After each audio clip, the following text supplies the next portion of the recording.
I had an incident that I couldn't ignore. My grandfather, a man who taught me many things, including hunting and fishing, was in the hospital and my grandmother was staying home. One day she told me that she dozed off after lunch in a half-asleep state. Her heart was pounding hard, and she whispered in her heart, "What a pain this is." And suddenly she heard a voice saying, "It will not go away." Grandma opened her eyes and saw a woman in a white robe with white hair standing in the room. She was frightened, and the woman disappeared.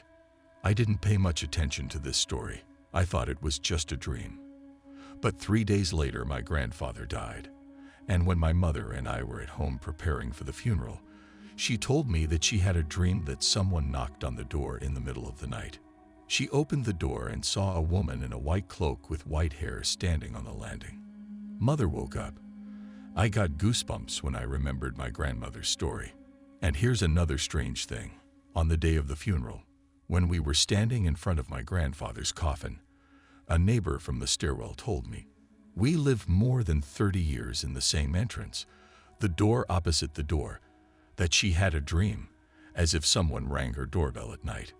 She opened the peephole and saw a woman in a white hooded cloak with white hair enter my elderly neighbor's apartment. Such a story, and all 3 adults told me about it independently of each other. And here's another strange detail.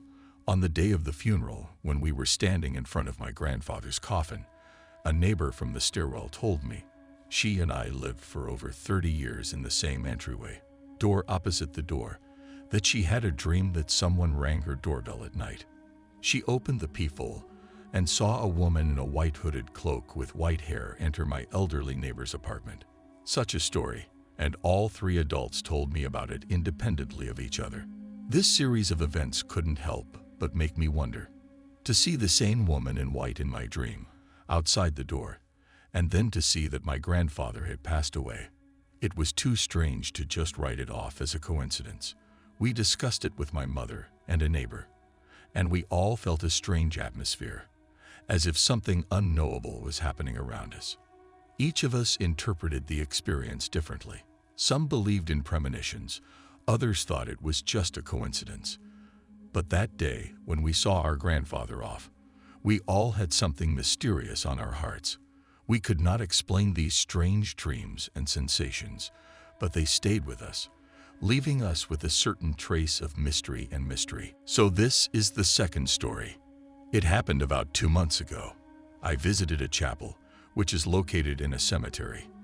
The place is unique in its own way, regularly attracting crowds of believers. And not only, I don't go there often, as needed, rather when I feel I need to. And just 2 months ago, I began to feel a calling within me. It was as if something was pulling me there, and I couldn't do anything about it. I could climb the wall. I wanted to break down, drop everything and go. I didn't understand why. And as a bad luck, there were always some things that did not give me the opportunity to go to the place mentioned. As a result, in one of the winter evenings, being at home, I just got up and started to pack, as I could not stand this restless feeling of being called and pulled there in every possible way. It's worth noting that it was 5:00 p.m. on the clock at that point. It was already dark outside, and I went to the other side of the city. A decent number of changes on the subway, half an hour of walking, and I was there. There was only one but. I somehow entered the cemetery not through the central entrance, which would have been much more logical because the chapel itself was located there not far away, but through a passage on the side of the road. I don't know why I went that route, where on your left there are cars, noise, and hum, and on the right, the fenced territory of the cemetery with a suddenly appeared passage. It turns out that when I noticed this passage, I immediately turned to it and entered the cemetery. And only by this moment I woke up. I was standing on the path. It was semi-darkness, almost darkness. Considering that it was winter and about 18:30 on the clock, no cars could be heard, no people, no one, and to the left and right of me, graves. I don't know, really, what I was thinking when I drove to the cemetery in the dark. and why I realized the insecurity and delirium of my idea when I was already there. Idiot. God, what an idiot I am, were my only thoughts at that moment.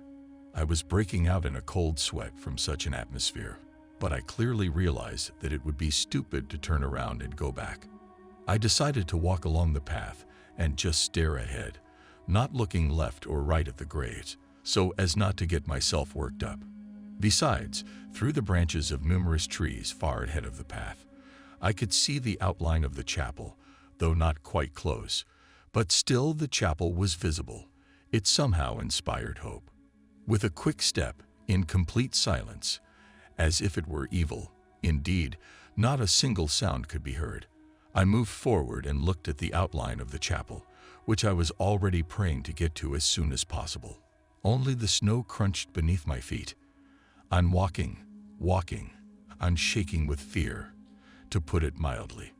And then, I begin to feel that I cannot describe in words how much, want to stop and look to the right.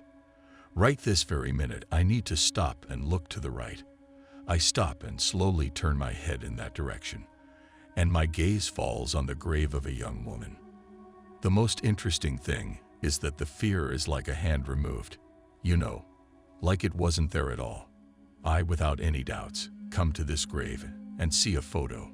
A woman of about 32 to 35 years old, beautiful with long blonde hair. I look at her photo and feel that I can't tear my gaze away, sinking into some kind of state. At that moment I was somewhere else, but not in a cemetery. And then I was abruptly thrown out of this hypnotic feeling. The fear returned. I found myself standing on the path of the cemetery again. I practically ran the remaining distance to the chapel. Later, having finished all my business there, I went to the center of town. After walking around a bit, I decided to go back home. While getting home, there was no discomfort. On the contrary, I felt great. My mood was good. When I got home and entered the apartment, I felt that I was not alone. Objectively, there was no one at home and could not be, as I live alone. But on some sensual level, I was clearly sure that someone was present in the apartment. I started to do household chores, pushing all these sensations away from me. I tried to convince myself that I was imagining things. Before going to bed, I decided to go to the shower and, so to speak, to wash away all these sensations, to come to my senses. When I turned off the water, I heard soft, leisurely footsteps right outside the bathroom door. I froze. I didn't know what to do. But you can't stay in the bathroom overnight. You have no choice. I decided to open the door, walked around the apartment, and of course, found no one. It was getting close to nightfall, and I set myself up to go to bed. I should mention one detail. It was very cold in the apartment immediately after my return from the walk. I had to turn on the heater and dress warmly before going to bed. And the strange thing is that the powerful heater did not warm up my room for all this time. Having turned off the light and wrapped myself in 2 plaids and a blanket, I lay down on the bed. Sleep did not come at all. I just lay there and tried not to think about anything. Then I closed my eyes. I didn't sleep, didn't doze. After 2 to 3 minutes, I heard a woman's voice near my bed, which softly but clearly said, "Good evening." My eyes instantly flew open. I jumped out of bed and turned on the light. No one was there. How scared I was at that moment. And very cold. I wrapped myself in everything I could and sat down on the sofa. I sat wrapped in a blanket until morning, staring at the floor. And in the morning I started to fall asleep. You could say, crawled to bed. I dreamed that I was in some unnaturally bright, but not blinding my eyes, space around me was a park. There are empty benches, walking paths, and bushes with blooming roses everywhere. There is no one there but me. I sit on one of the benches and see the silhouette of a woman approaching me along the path. Tall, thin, long blonde hair, beautiful. Her, that woman from the photo. She comes up to me and smiles. Then she starts to say something, but I can't hear what she says, only see her lips moving. It's like the sound has been turned off. I don't know why, but it's a fact. There was no sound. And then, when she's done talking, she asks me to get up from the bench, comes even closer to me and hugs me tightly. And I can already hear "thank you" in my head. And then she turns around and walks away into the light. The next morning, I almost overslept for work. I got ready in a hurry, ran out of the apartment. While I was running, going down the stairs, I decided to go to the work chat. And there in the message line, in the line where I can write something for myself, was written "Good evening." And this message, thank God, was not sent. When I saw it, almost fell down the same stairs.